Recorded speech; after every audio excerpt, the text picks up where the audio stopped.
في الشرح المقدس شرح حضرت نوح عليه السلام ام مولده یا رسول الله علیه السلام دیتا چکرن ام گل بی کیف خوشین ام گل بیلدر خوشین چونکی رسول الله علیه السلام پیغمبر همی کسیه شفقت و مرحمت ویش همی کسیه چونکه خدا عزوجل گوتیه الا رحمتا للعالمین متوش عالم را رحمت ریکری ویشش بر وقت خود تعالی مش رحمت وی برکت وی محروم نکه.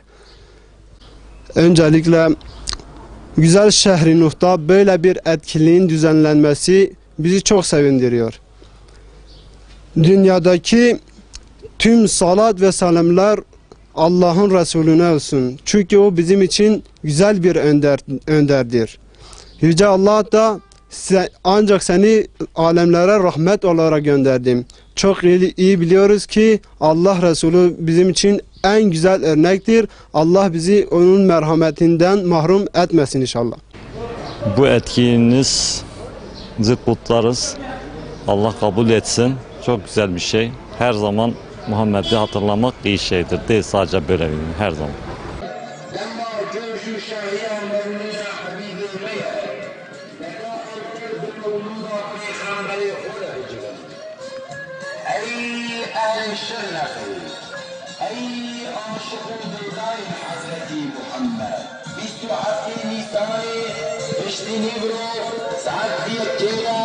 اشترك بلاتفورما ارندار مضافي خردري خلق بجبن اي آل الشرنفي اي عاشق دزاين حضرتي محمد 27 نيسان 20 برو ساعت دي كيرا اشترك بلاتفورما ارندار خردري